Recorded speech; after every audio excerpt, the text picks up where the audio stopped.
Welcome back to the Webby O'Neill channel, the latest Manchester United news. Plus, we want to have a conversation today around Rasmus Højlund's comments after the Man United versus Bournemouth game, plus much more. So get involved with your own opinions, and we'll try and discuss some of your comments throughout today's video. I want to get stuck straight into this, to be honest with you. I'm looking forward to this video today. Rasmus Højlund, as you can see highlighted on screen, says, "The most important thing for me is to keep working hard and stay focused, and then we will see what happens. My plan is very clear, and that is for me to stay and fight for my spot." And that's Rasmus Højlund on speculation around his Manchester United future. Your first thoughts on that? Well, I think what he does there, he epitomises what's going on at Manchester United. There's a new culture, new frame of mind. Ruben Amorim has got them fighting, and he's come out with some classic lines here. My plan is very clear, and he is very clear in what he says, and I like what he's saying. I want to fight. I'm going to stay for my spot. Whatever happens, really, really determined. Young man's come out. He's had a difficult time and that. He's had criticism. He's had criticism from all quarters. But he tells you straight, I'm staying here and I want my spot and I'm fighting for it. And that is the attitude I want to hear from every player. He goes on about before the last two seasons, talks about he wasn't helped. There's lots of things in here, but I'm telling you, what an attitude from a man what's under massive pressure. And it all came from a question to Ruben Amorim. Whether it was a plan, I'm not too sure. But the question was put, and Rasmus Højlund, he came out and he looked for the reporter and he wanted to give him a piece of his mind, and he did. Absolutely straight to the point, no messing about, and that's what we want. We have got a poll currently going in the live chat.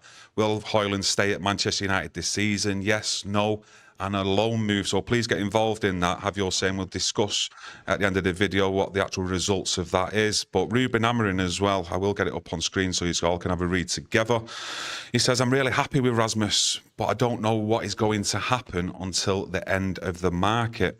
Well, that comment there has been took in so many different ways. I've seen out there on social media what people are trying to make of that. And I look at it this way. You've got to go back in time when the men in suits took over and changed this club, or trying to change this club. They said, any bid comes in, they will look at it. Well, at the moment, there is no bid for Rasmus Højlund. He has not been put on the naughty step like the other players who were back at Carrington. You've had Rashford, he's now out. He wanted to go. Them players, they've been isolated. They're the players Ruben Amorim identified not to go forward with. He has not done anything against Rasmus Højlund. One striker we've got. He knows we need him. He knows he can improve him. And we have seen in the last couple of games in the friendlies how he's determined in coming out and putting the record straight about what he wants. He's going nowhere. That's what he's saying. It's all right, a player saying that he don't want to go anywhere and he's got a clear plan of staying at Manchester United. But what do you think the club and Ruben Amorim want, though? I think I've always said the club, I believe, that's my belief, is that they're going to keep him.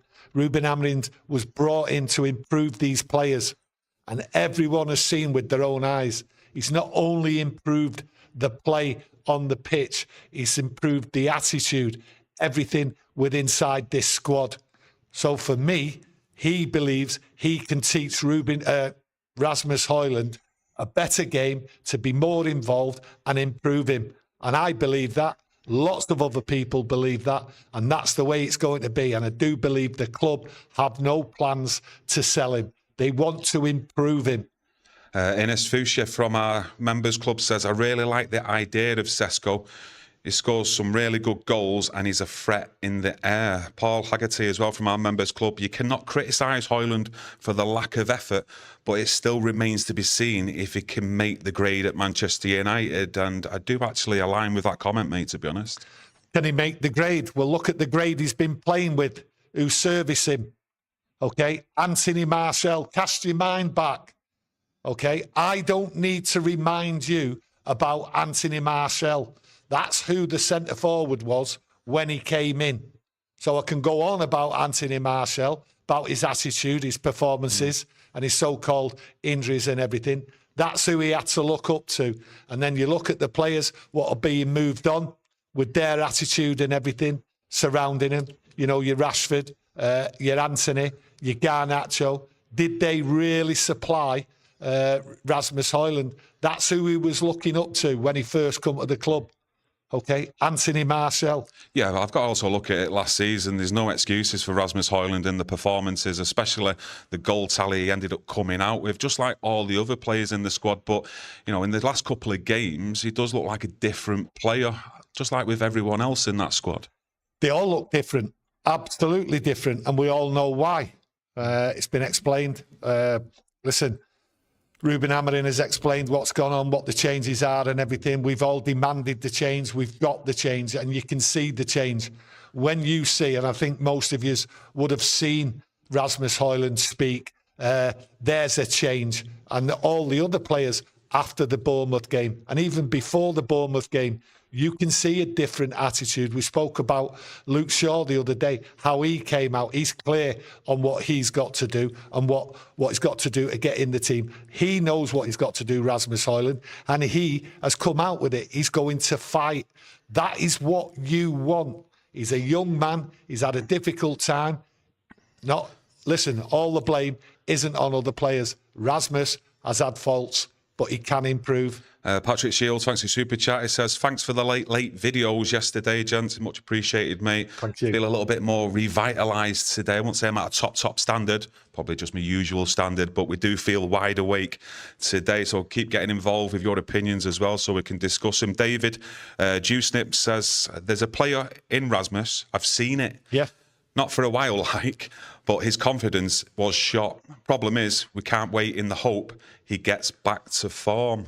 Yeah, well, his confidence was shot. I mean, he's looking around there. He come to Manchester United. He come to Manchester United expecting something different.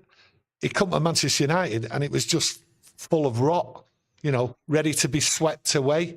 And he walked into a storm of players' attitude and everything.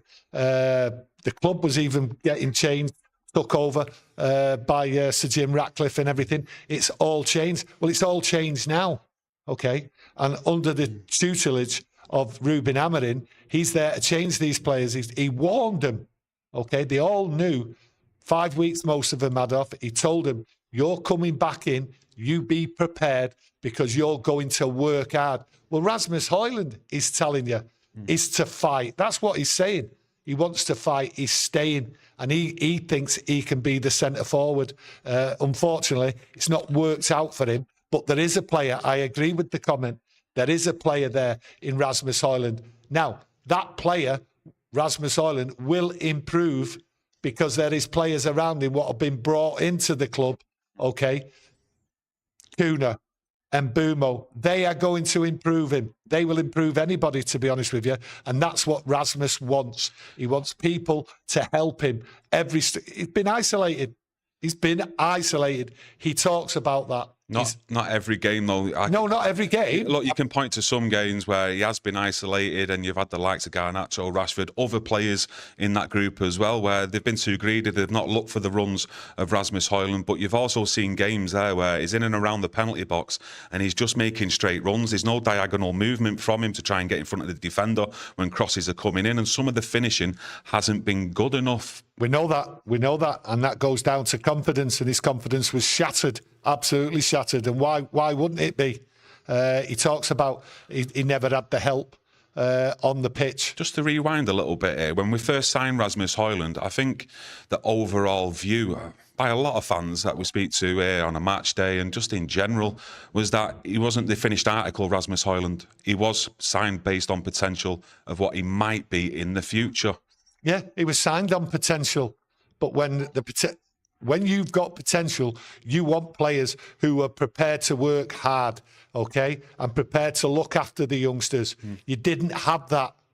You did not have that, and you've not had that for a couple of years at Manchester United, okay? A lot of players were looking after themselves, and Ruben Amorim is getting rid of him. The men in suits are getting rid of him. The attitudes change. So what you're going to see the Rasmus Højlund, who we thought who's there prepared to work hard, who's got players around him. You always need help, but Rasmus doesn't escape criticism, okay? All the players don't escape criticism, but what we want is the right attitude, and we've got that. But there's one thing Manchester United need, not one striker. They need more than one striker. Chippy says, Delo won't pass to Rasmus. Christopher's saying to get Luke Shaw out. I won't say the name that you actually give to Shaw. But Rami says, we need all the strikers that we can get, and they want to play for Manchester United. The only thing I've got a bit of a problem with this Šeško talk of, doing any kind of swap deal with Rasmus Højlund or Højlund just leaving to bring Šeško in is, where we are currently now in the actual pre-season, we're not far off for the actual first game of the Premier League season. You bring in another young lad in to be the main man at United, as he's 22 years old, Šeško, and then throwing it all on him.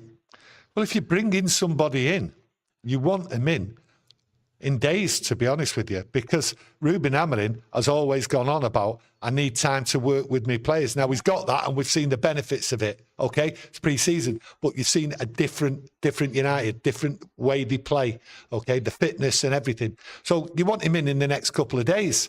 You don't want him in at the end of the transfer window because he's not going to be ready to start. Well, if that's the case, Rasmus Højlund's staying here, okay? But you don't want one striker. Okay, and you also have to look at the future. If you've got one striker and then suddenly Mbeumo and Ahmad are disappearing, you've not got many options left, have you?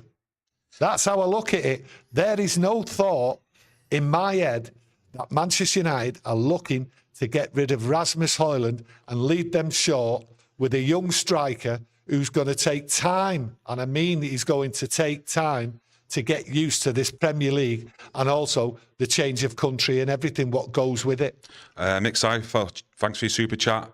Attitude don't make up for goals. He's had 2 years. Fred Crantham has already gifted 5 memberships. Fred, the Red, the Legend, 5 people have been gifted them memberships. A big thank you to him. And for me, I'd be more than happy, though, if we brought Šeško in and Højlund actually stayed in. Then we've got 2 strikers to choose from, competition for places as well. You have to have competition for places. It's as simple as that. And there's not been competition for a number 9 up there. We've known that since the moment he's walked in. We've not had someone who can regularly put the ball in the net. He never came here with a great reputation of scoring loads of goals. He wasn't looked at as the man to walk into this team, okay, and score loads of goals straight away. He's a long-term project, and that's what I still believe in. Mick the Leg says Rasmus will come good with the help from the new signings. I think all the players will come good. Yeah. They weren't all bad players. It was a culture thing at Manchester United. And that we've all seen that, okay? We all know it. And it's being dealt with and has been dealt with in the right way. So for me, the good players, it's just a culture thing, an attitude thing. And you can't beat this attitude. Give me young lads like Rasmus Højlund every day who walk out and tell you they're prepared to fight. Yep. He's not gone to his agent whinging, like a lot of other players we can mention, right, saying, oh, I'm not happy, or this, or his agent hasn't started whinging on social media about it's not fair, Rasmus isn't being treated right and all that. No, this kid's here for fight, and that's what you want. Now, he's prepared to fight for his place. He's ready for the challenge. He says it, and he's looking forward to it. Yeah. I welcome everything that's coming at me. That's basically what he's saying.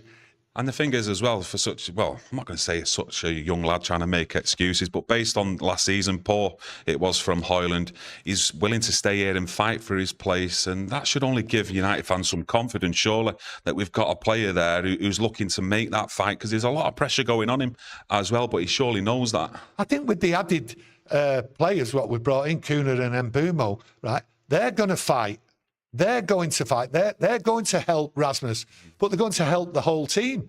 All the players are prepared to fight. Yeah. We've seen that. I think when we use the word and the terms fight, it looks like the team's together a lot more. Like Amarin is trying to build that family bond with the squad, and it looks like at the moment, from what you've seen on the pitch and around training, they're all connected. They all seem together and up for that fight as well. I've been saying it. You've been saying it for quite a while now. With our own eye, the eye test again, we can see things are changing. We can see an attitude. We can see a bonding with this squad. Okay, that was clear. That was evident from the Luke Shaw interview. To be honest with you, he told you like so. For me, everything's clear. There's a bond there. There's a squad what's prepared to fight. They've come in. And the training has got severe, and they all knew it, and they were all prepared for it. Yeah, we can look at especially the last two pre-season games, and some people out there might just use the classic line, oh, it's only pre-season, let's not get giddy.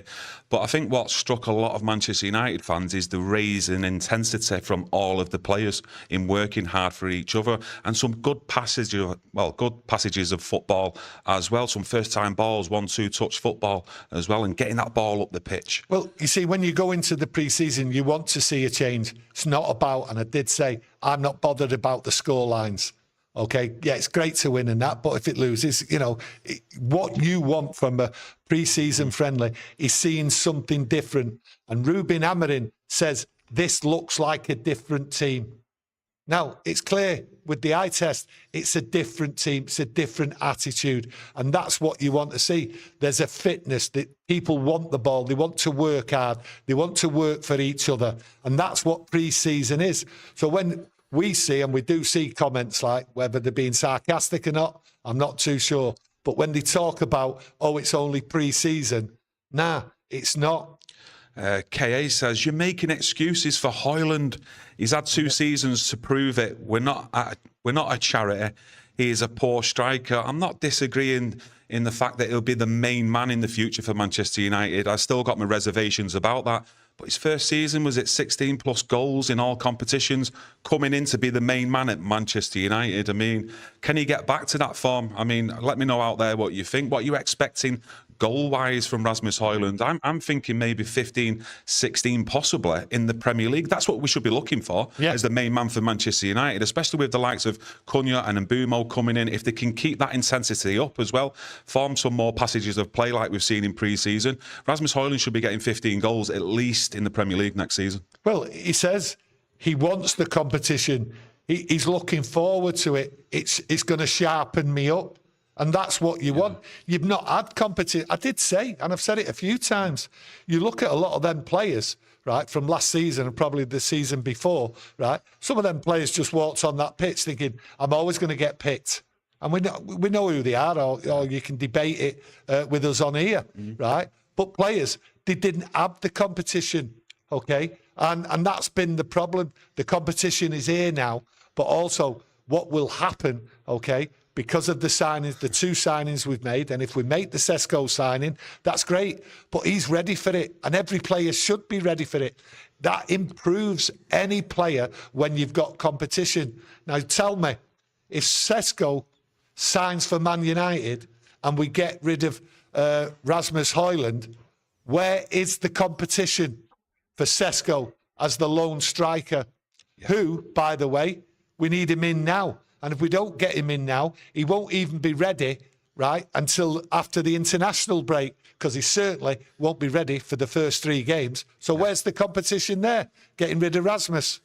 Robert Morris says, similar to what you've been saying, in the old days, they would play with both strikers. And again, going back to the good old days, so to speak, 4 strikers there under Fergie, all competing for the 2 places as well. And that's what we need to build as well, not just a starting 11, a squad where it is competing for places. But you can't, for me, trade Rasmus Højlund for Šeško and then Šeško going into a new season just be the main man again and on his own. Because Joshua Zirkzee, is he really going to give him that competition for that striking spot? I just don't see it. And he's not going to start, in my opinion, any of the 2 or 3 games in the Premier League because he's been injured. So he needs to still get up to speed, Zirkzee. The minimum you need in a team who's going to challenge, because this team has to challenge, That's what Ruben Amorim, that's what all the fans expect.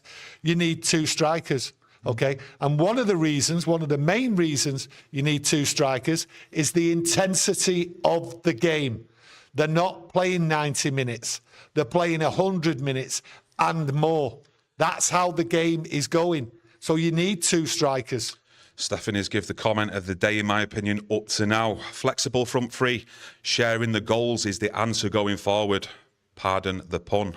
That is what it's all about, though, being fluid, sharp, dominant in that front three area with Cunha and Bumo and whoever else may start or get minutes. That they've all got to share that burden as well and create for each other and play as a team. Every player's got to look to score. Yeah. And I think the way I've looked at how the setup, how the movement was and everything, players are getting up there.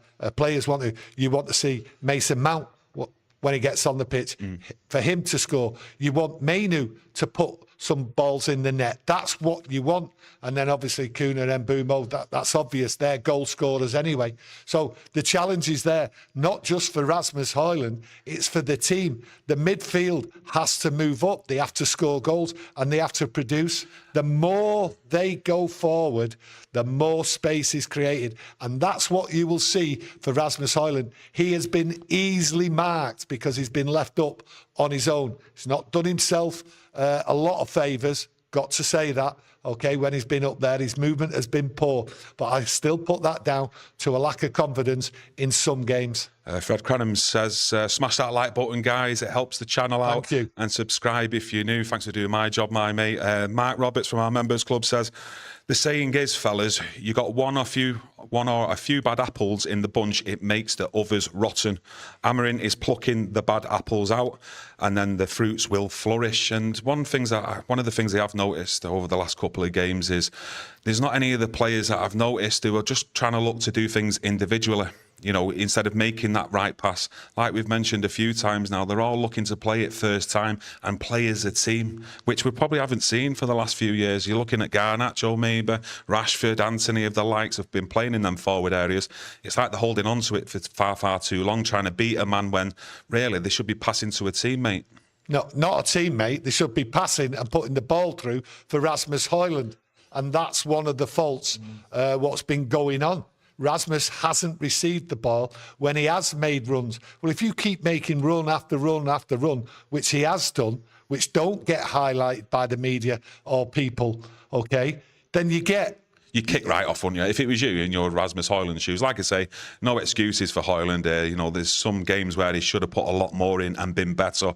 But I remember a couple of instances, especially the Nottingham Forest away game last season, him and Garnacho was having a bit of a set-to, a bit of a shouting match at each other. And I could tell that it was because of Garnacho not passing to him when he should be doing. When did Rashford pass to him? Listen, you watch Rashford's game, okay? Ball outside, gets the ball, passes it straight back. That's what Rashford was doing. What does Anthony do? So when you look at them 3 players, okay, who, by the way, are on the way out of here, right, and that could be a sign Rasmus is staying because he will get more ball. He wasn't getting the ball a centre-forward demands. Garnacho used to just keep hold of the ball too much and didn't look up.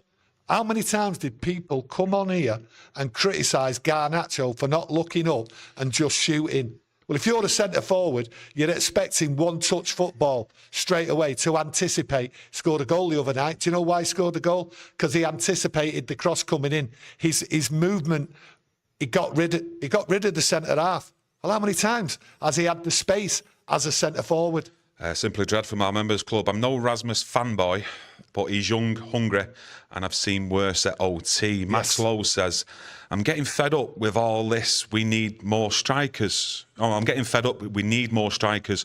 No point getting any with a goalkeeper that's crap. I mean, if you've got the firepower in your team that we've not really had, mate, over the last few seasons in Cunha and Mbumo, and if Rasmus does start scoring, he gets more confidence on the pitch with putting the ball in the net. I mean, surely then you've always got half a chance at least going into any game. If you're making mistakes at the back as individuals or a team, that you've got that firepower to go and win games. I mean, 44 league goals were scored last season, so there was never giving us a chance to actually go out there and get a point or the 3 points when mistakes were being happened. Look, when you talk about players in this squad, let's get something straight here. This squad isn't perfect, okay, but it's improving. You can see it with your own eye test. There's a lot of things still need doing here. And when you talk about this player or the goalkeeper or anything like that, it's going to take time, right, to get the message through and get the right people in the right place, okay? So for me, it's all about hard work, intensity, working for each other, having the right spirit and everything. And I see that now. And I feel confident going into the season. Do I expect United to win anything? No, I don't.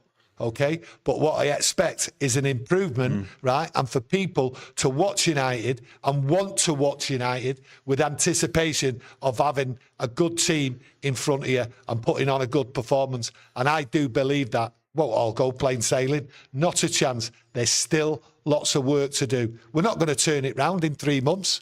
End of the season comes 3 months later. Wow, oh, magic wand. There is no magic wand here. It's all about hard work. And Rasmus Højlund epitomises what's going on. I see him there. I've seen him in his interview. This young man is determined, right? And he knows what's gone on. He knows he could have been better. But there is, as people will say, excuses. There's excuses for everyone in life. And he's had some bad cards dealt him. And some of them he's not really performed how he should have done. And he's let himself down. But he's come out fighting. Santos says, pay for Šeško now and bring him in January. Gricker says, team needs goals first, plain and simple. Last season we could not score in a... I'm sure you know what that says. Cunha and Bumo and another number 9. Bring on the Gunners. I mean, at the moment, let's put some balance on it. I enjoyed the Bournemouth game. I really did. But put it in isolation, it's pre-season. The pressure does start as soon as we kick off against Arsenal. And can the players actually handle that? I go back to the question, what someone just said there. Šeško now. We need Šeško now. Yeah. Okay? We needed him 2 months ago. We needed a striker 2 months ago. Okay? This is the only signing we're getting. There's no stories, there's no rumours, there's no nothing about anybody else. Okay? There's plenty of rumours, but nothing concrete, really, even looking at goalkeepers or midfielders. But this is the only concrete story on Šeško, that United are actually in talks with him and going on to Leipzig as well. But there's no bid. The bid should have gone in, should have been done, dealt with. Okay? But it's not. And that is a problem. It's a matter of, as well, whether United, in order to buy Šeško, need to get players out of the door as well, like the bomb squad or any other players as well. But if they do need to do that, sell to buy, I mean, for me, surely you've got to take a punt on yourselves and just get Šeško in and do as much as you can then to get them players out, whether that's in the last day of the window. Well, they've got to do everything they can to get him now. Yeah. Not in a week's time, you know. Over the next couple of days, the bid, boom, dealt with. He should be in here next week. So by the time they come back from the America tour, there is no justification for hanging about unless they haven't got the money.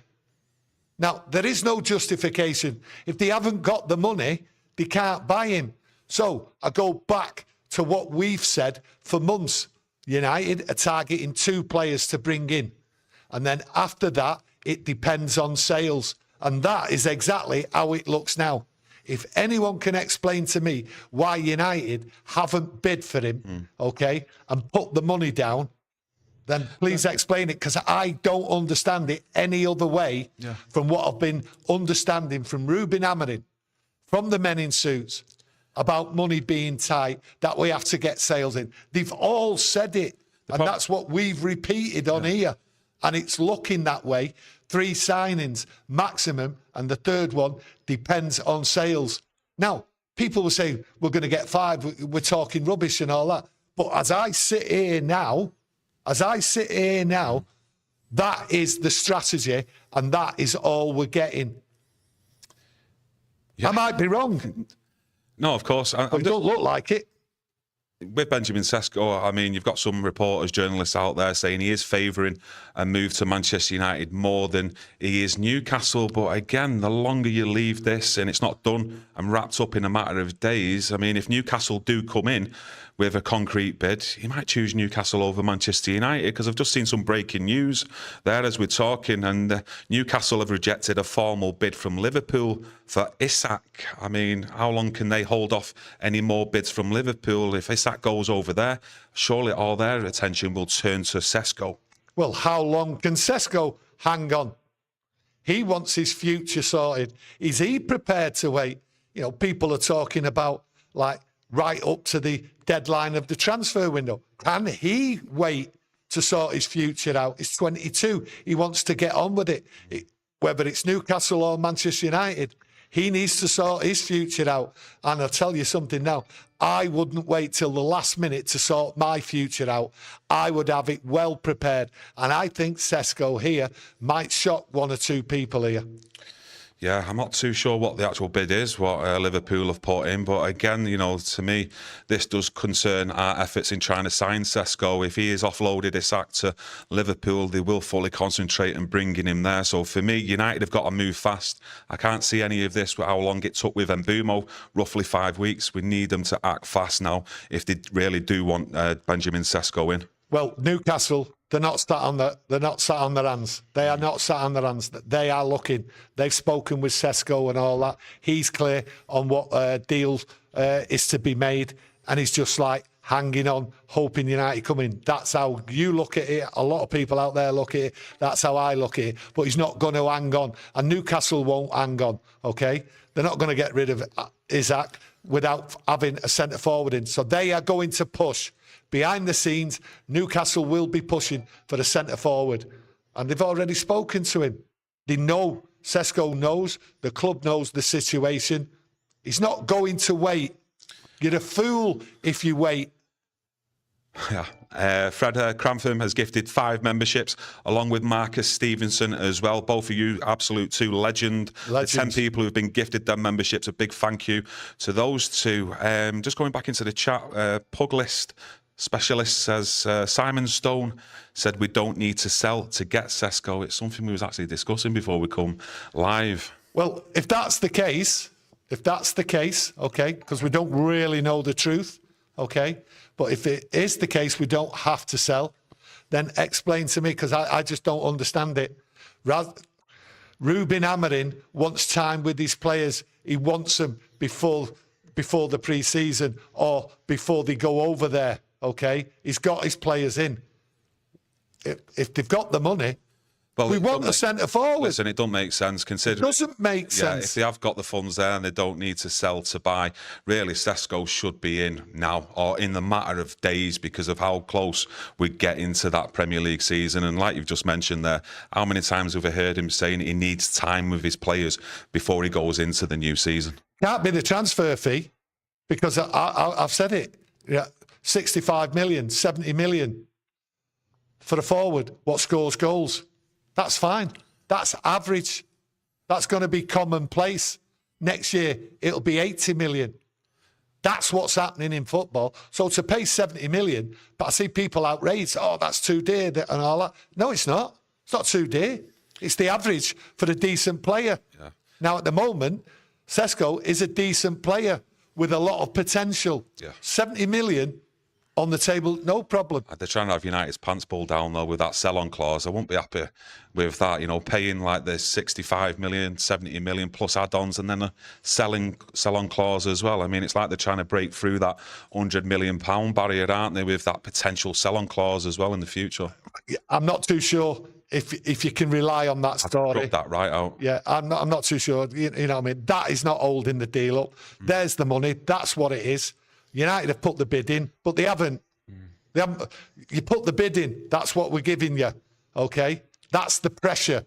Okay? And then Šeško can put the pressure on the club. You've got the money. This is ridiculous or whatever. Okay? These little add-on clauses, they're just minor, insignificant, like, details. United haven't put the bid in.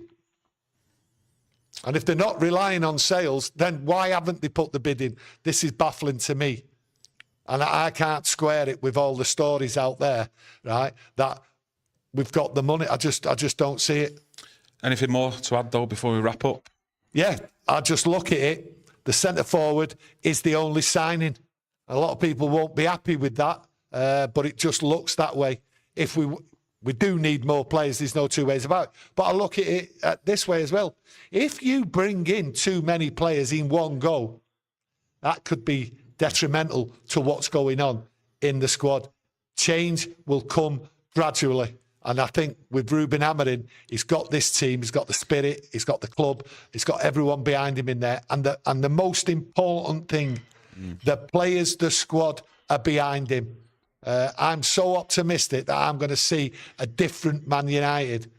And that's not me saying, oh, we're going to win things, because we've still got a lot of pain to go through. Trust me. Just like to thank you all for joining us today. A load of different opinions, a good mix of opinions in there as well, surrounding the actual striking situation with Højlund.